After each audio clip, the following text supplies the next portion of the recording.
The Mysterious Island, by Jules Verne, Part 3, Chapter 3. The night passed without incident. The colonists were on the qui-vive, and did not leave their post at the Chimneys. The pirates, on their side, did not appear to have made any attempt to land. Since the last shots fired at Ayrton, not a report, not even a sound, had betrayed the presence of the brig in the neighborhood of the island. It might have been fancied that she had weighed anchor, thinking that she had to deal with her match, and had left the coast. But it was no such thing, and when day began to dawn, the settlers could see a confused mass through the morning mist. It was the Speedy. "These, my friends," said the engineer, "are the arrangements which appear to me best to make before the fog completely clears away. It hides us from the eyes of the pirates, and we can act without attracting their attention. The most important thing is that the convicts should believe that the inhabitants of the island are numerous, and consequently capable of resisting them. I therefore propose that we divide into 3 parties, the first of which shall be posted at the Chimneys, the second at the mouth of the Mersey. As to the third, I think it would be best to place it on the islet, so as to prevent, or at all events delay, any attempt at landing. We have the use of 2 rifles and 4 muskets. Each of us will be armed, and as we are amply provided with powder and shot, we need not spare our fire. We have nothing to fear from the muskets, nor even from the guns of the brig. What can they do against these rocks? And as we shall not fire from the windows of Granite House, the pirates will not think of causing irreparable damage by throwing shell against it. What is to be feared is the necessity of meeting hand to hand, since the convicts have numbers on their side. We must therefore try to prevent them from landing, but without discovering ourselves. Therefore, do not economize the ammunition. Fire often, but with a sure aim. We have each 8 or 10 enemies to kill, and they must be killed." Cyrus Harding had clearly represented their situation, although he spoke in the calmest voice, as if it was a question of directing a piece of work and not ordering a battle. His companions approved these arrangements without even uttering a word. There was nothing more to be done but for each to take his place before the fog should be completely dissipated. Neb and Pencroft immediately ascended to Granite House and brought back a sufficient quantity of ammunition. Gideon Spilett and Ayrton, both very good marksmen, were armed with the 2 rifles, which carried nearly a mile. The 4 other muskets were divided among Harding, Neb, Pencroft, and Herbert. The posts were arranged in the following manner.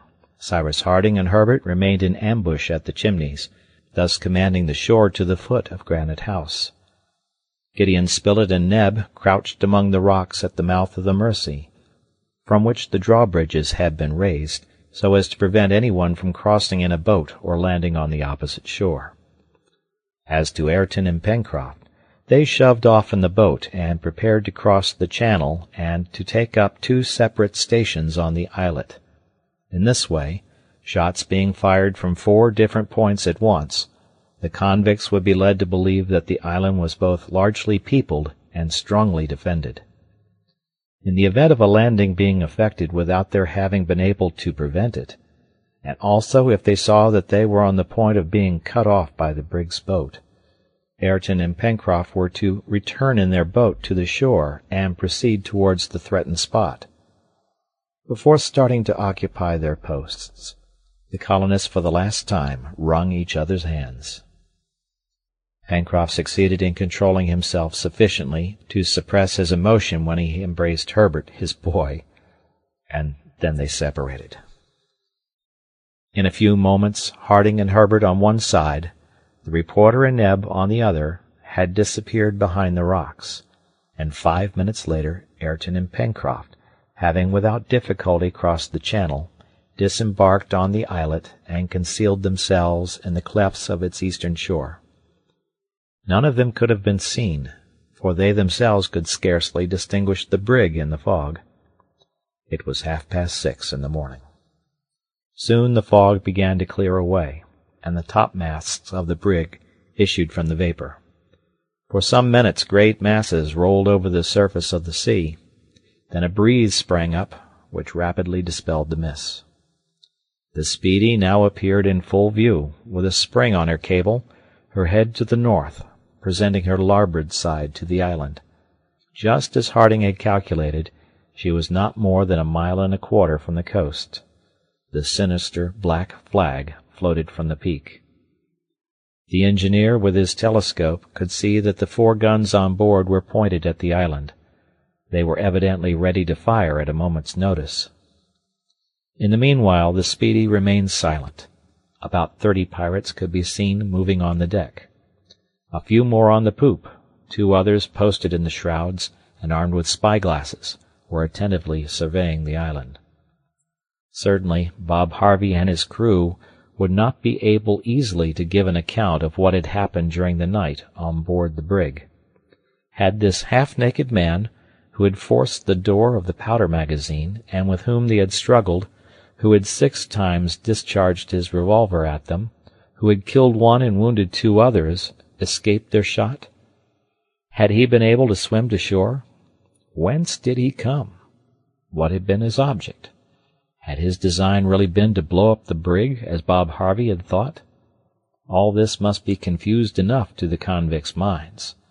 But what they could no longer doubt was that the unknown island before which the Speedy had cast anchor was inhabited, and that there was, perhaps, a numerous colony ready to defend it.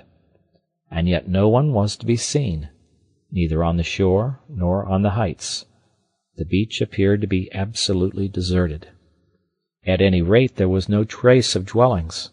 Had the inhabitants fled into the interior?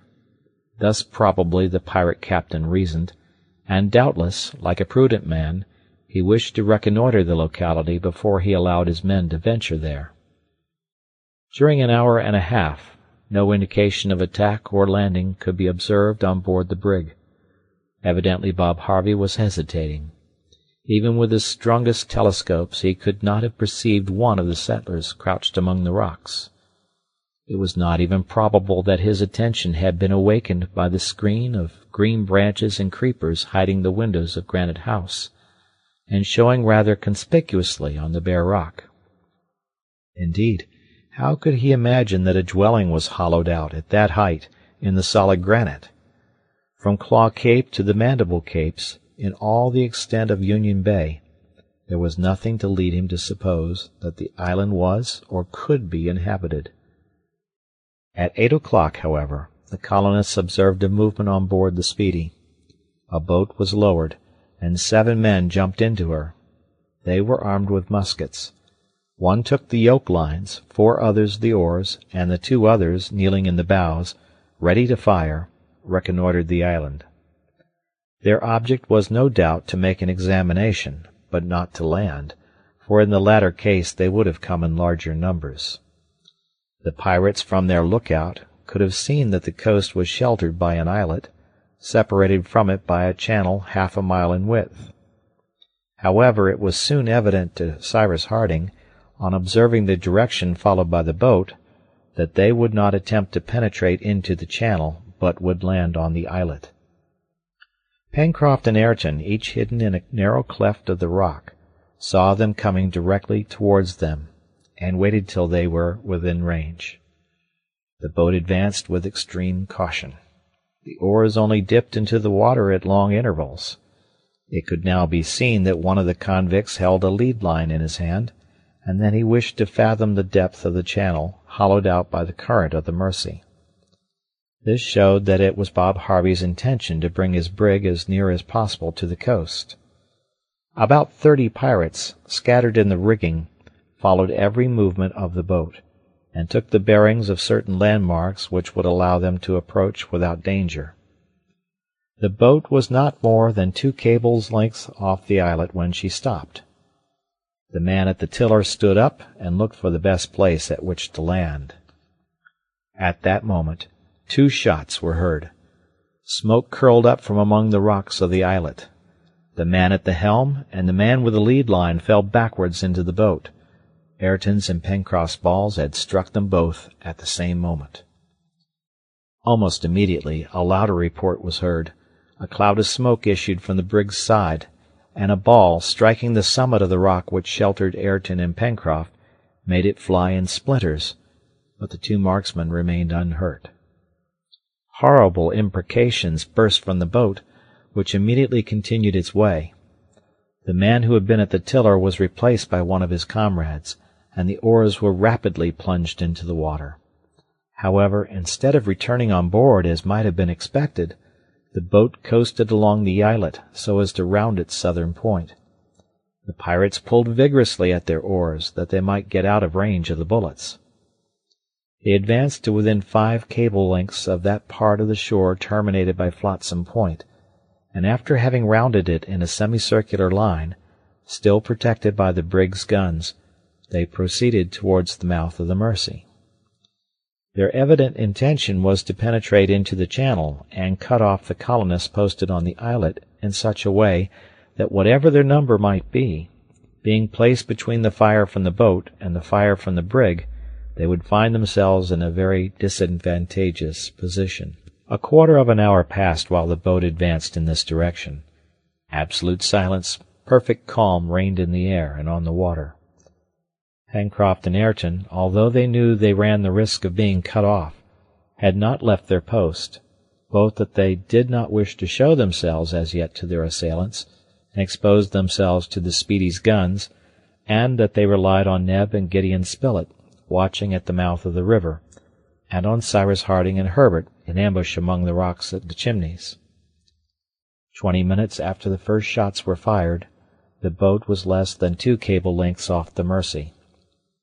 As the tide was beginning to rise with its accustomed violence, caused by the narrowness of the straits, the pirates were drawn towards the river, and it was only by dint of hard rowing that they were able to keep in the middle of the channel. But as they were passing within good range of the mouth of the Mersey, 2 balls saluted them, and 2 more of their number were laid in the bottom of the boat. Neb and Spilett had not missed their aim. The brig immediately sent a second ball on the post betrayed by the smoke, but without any other result than that of splintering the rock. The boat now contained only 3 able men. Carried on by the current, it shot through the channel with the rapidity of an arrow, passed before Harding and Herbert, who, not thinking it within range, withheld their fire. Then, rounding the northern point of the islet with the 2 remaining oars, they pulled towards the brig. Hitherto the settlers had nothing to complain of. Their adversaries had certainly had the worst of it. The latter already counted 4 men seriously wounded, if not dead. They, on the contrary, unwounded, had not missed a shot. If the pirates continued to attack them in this way, if they renewed their attempt to land by means of a boat, they could be destroyed one by one. It was now seen how advantageous the engineers' arrangements had been. The pirates would think that they had to deal with numerous and well-armed adversaries, whom they could not easily get the better of. Half an hour passed before the boat, having to pull against the current, could get alongside the Speedy. Frightful cries were heard when they returned on board with the wounded, and 2 or 3 guns were fired, with no results. But now about a dozen other convicts, maddened with rage, and possibly by the effect of the evening's potations, threw themselves into the boat. A second boat was also lowered, in which 8 men took their places, and while the first pulled straight for the islet, to dislodge the colonists from thence, the second maneuvered so as to force the entrance of the Mersey. The situation was evidently becoming very dangerous for Pencroft and Ayrton, and they saw that they must regain the mainland. However, they waited till the first boat was within range, when 2 well-directed balls threw its crew into disorder. Then Pencroft and Ayrton, abandoning their posts, under fire from the dozen muskets, ran across the islet at full speed, jumped into their boat, crossed the channel at the moment the second boat reached the southern end, and ran to hide themselves in the Chimneys. They had scarcely rejoined Cyrus Harding and Herbert before the islet was overrun with pirates in every direction. Almost at the same moment fresh reports resounded from the Mersey station, to which the second boat was rapidly approaching. 2 out of the 8 men who manned her were mortally wounded by Gideon Spilett and Neb, and the boat herself carried irresistibly on to the reefs, was stove in at the mouth of the Mersey. But the 6 survivors, holding their muskets above their heads to preserve them from contact with the water, managed to land on the right bank of the river. Then, finding they were exposed to the fire of the ambush there, they fled in the direction of Flotsam Point, out of range of the balls. The actual situation was this. On the islet were a dozen convicts, of whom some were no doubt wounded, but who had still a boat at their disposal. On the island were 6, but who could not by any possibility reach Granite House, as they could not cross the river, all the bridges being raised. "Hallo!" exclaimed Pencroft, as he rushed into the Chimneys. "Hallo, Captain! What do you think of it now?" "I think," answered the engineer, "that the combat will now take a new form, for it cannot be supposed that the convicts will be so foolish as to remain in a position so unfavorable for them." "They won't cross the channel," said the sailor. "Ayrton and Mr. Spilett's rifles are there to prevent them. You know that they carry more than a mile." "No doubt," replied Herbert, "but what can 2 rifles do against the brig's guns?" "Well, the brig isn't in the channel yet, I fancy," said Pencroft. "But suppose she does come there," said Harding. "That's impossible, for she would risk running aground and being lost." "It is possible," said Ayrton. "The convicts might profit by the high tide to enter the channel, with the risk of grounding at low tide, it is true, but then, under the fire from her guns, our posts would be no longer tenable." "Confound them!" exclaimed Pencroft. "It really seems as if the blackguards were preparing to weigh anchor." "Perhaps we should be obliged to take refuge in Granite House," observed Herbert. "We must wait," answered Cyrus Harding. "But Mr. Spilett and Neb?" said Pencroft. "They will know when it is best to rejoin us. Be ready, Ayrton. It is yours and Spilett's rifles which must speak now." It was only too true. The Speedy was beginning to weigh her anchor, and her intention was evidently to approach the islet. The tide would be rising for an hour and a half, and the ebb current being already weakened, it would be easy for the brig to advance. But as to entering the channel, Pencroft, contrary to Ayrton's opinion, could not believe that she would dare to attempt it. In the meanwhile, the pirates who occupied the islet had gradually advanced to the opposite shore, and were now only separated from the mainland by the channel. Being armed with muskets alone, they could do no harm to the settlers, in ambush at the Chimneys and the mouth of the Mersey, but, not knowing the latter to be supplied with long-range rifles, they on their side did not believe themselves to be exposed. Quite uncovered, therefore, they surveyed the islet and examined the shore.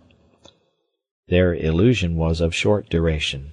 Ayrton's and Gideon Spilett's rifles then spoke, and no doubt imparted some very disagreeable intelligence to 2 of the convicts, for they fell backwards. Then there was a general helter-skelter. The 10 others, not even stopping to pick up their dead or wounded companions, fled to the other side of the islet, tumbled into the boat which had brought them, and pulled away with all their strength. "8 less!" exclaimed Pencroft. "Really, one would have thought that Mr. Spilett and Ayrton had given the word to fire together." "Gentlemen," said Ayrton as he reloaded his gun, "this is becoming more serious. The brig is making sail." "The anchor is weighed!" exclaimed Pencroft. "Yes, and she is already moving."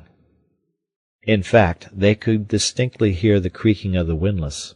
The Speedy was at first held by her anchor. Then, when that had been raised, she began to drift towards the shore. The wind was blowing from the sea.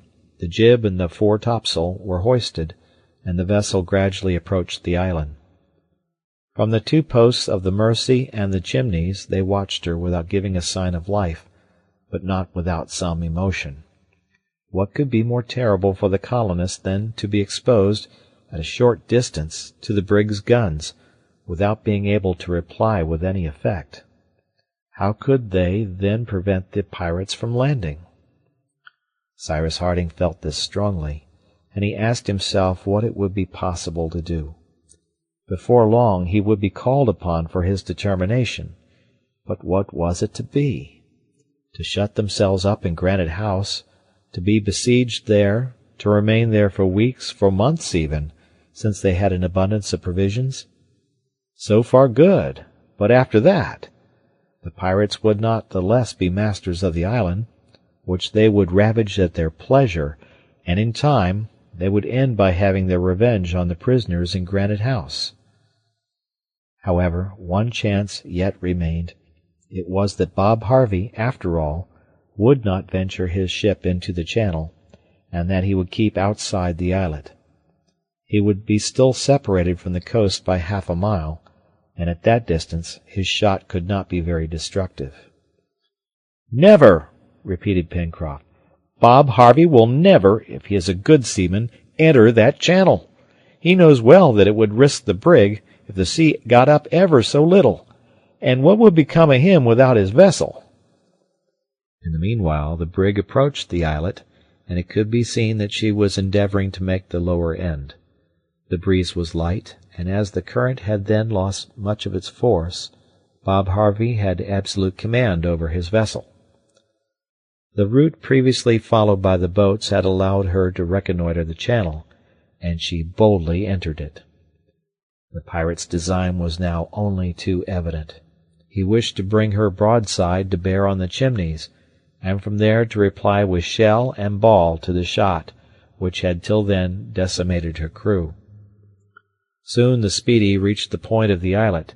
She rounded it with ease. The mainsail was braced up, and the brig, hugging the wind, stood across the mouth of the Mersey. "The scoundrels! They are coming!" said Pencroft.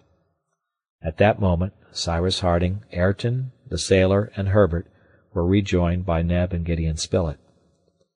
The reporter and his companion had judged it best to abandon the post at the Mersey, from which they could do nothing against the ship, and they had acted wisely. It was better that the colonists should be together at the moment when they were about to engage in a decisive action. Gideon Spilett and Neb had arrived by dodging behind the rocks, though not without attracting a shower of bullets, which had not, however, reached them. "Spilett! Neb!" cried the engineer. "You are not wounded?" "No," answered the reporter. "A few bruises only from the ricochet, but that cursed brig has entered the channel." "Yes," replied Pencroft, "and in 10 minutes she will have anchored before Granite House." "Have you formed any plans, Cyrus?" asked the reporter. "We must take refuge in Granite House while there is still time, and the convicts cannot see us." "That is my opinion, too," replied Gideon Spilett. "But once shut up—" "We must be guided by circumstances," said the engineer. "Let us be off, then, and make haste," said the reporter. "Would you not wish, Captain, that Ayrton and I should remain here?" asked the sailor. "What would be the use of that, Pencroft?" replied Harding. "No, we will not separate." There was not a moment to be lost. The colonists left the Chimneys.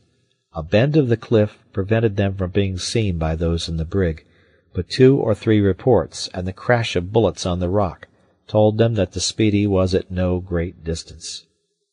To spring into the lift, hoist themselves up to the door of Granite House, where Top and Jup had been shut up since the evening before, to rush into the large room, was the work of a minute only.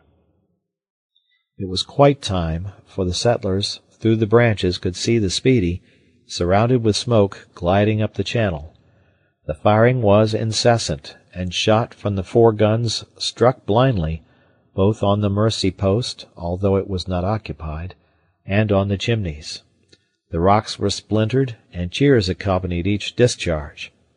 However, they were hoping that Granite House would be spared, thanks to Harding's precaution of concealing the windows, when a shot, piercing the door, penetrated into the passage. "We are discovered!" exclaimed Pencroft. The colonists had not, perhaps, been seen, but it was certain that Bob Harvey had thought proper to send a ball through the suspected foliage which concealed that part of the cliff. Soon he redoubled his attack, when another ball, having torn away the leafy screen, disclosed a gaping aperture in the granite. The colonists' situation was desperate. Their retreat was discovered. They could not oppose any obstacle to these missiles, nor protect the stone which flew in splinters around them. There was nothing to be done but to take refuge in the upper passage of Granite House, and leave their dwelling to be devastated, when a deep roar was heard, followed by frightful cries. Cyrus Harding and his companion rushed to one of the windows. The brig, irresistibly raised on a sort of water-spout, had just split in two, and in less than 10 seconds she was swallowed up with all her criminal crew. End of